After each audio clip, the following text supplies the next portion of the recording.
আসসালামু আলাইকুম। আজকে ইফতারের সময় আমি ইফতার বেশিমারি করলাম। বেশিমারি আমার দুইজন ছোট ভাই, তারা রোজা রেখেছে।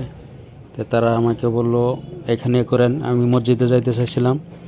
তো পরে তাদের রিকোয়েস্ট করাতে ভাবলাম যে এখানেই করি। তো ইনশাল্লাহ ইফতার করলাম। ইফতারের ভালোই আয়োজন হয়েছিল, তরমুজ, কলা, মরিচানা, আলহামদুলিল্লাহ যথেষ্ট আয়োজন হয়েছে। তো আমরা বেশিমারি ইফতার করলাম একটা মোবাইল দোকানে। তো ইফতারের আগে দোয়া কবুল হয়, আমরা দোয়া করেছি। সবাই ইফতারের আগে তার সম্মুখে নিয়ে আল্লাহর কাছে দোয়া করবেন সারা উম্মতে মুহাম্মদের জন্য, সারা বিশ্ব মুসলমানের জন্য আল্লাহর কাছে দোয়া করবেন। ইফতারের আগ মুহূর্ত দোয়া কবুল হয়। আর ইফতারের আগে যেটা রোজাদারের মুখে থেকে একটা যে গন্ধ বের হয়, সেই গন্ধটা আল্লাহর কাছে খুবই প্রিয়।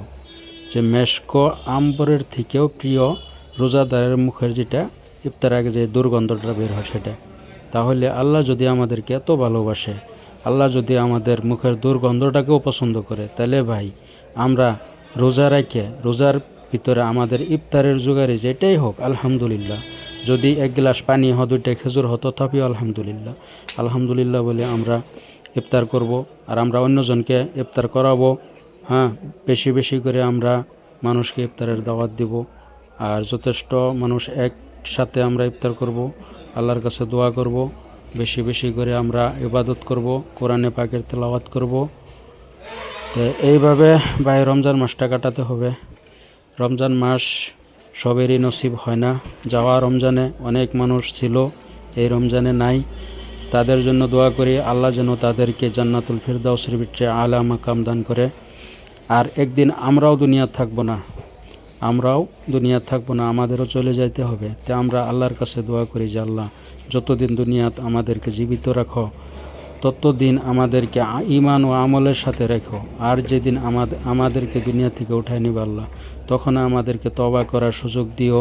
আর কলিমা পড়তে পড়তে যেন আমরা ঈমানি হালতে কলিমায় আউয়াল কলিমা তৈয়বা পড়তে পড়তে যেন আমরা দুনিয়ার থেকে যাইতে পারি। আল্লাহ মরণের আগে একবার হলো তোমার ঘরের তাওয়াব নসিব করায় আল্লাহ।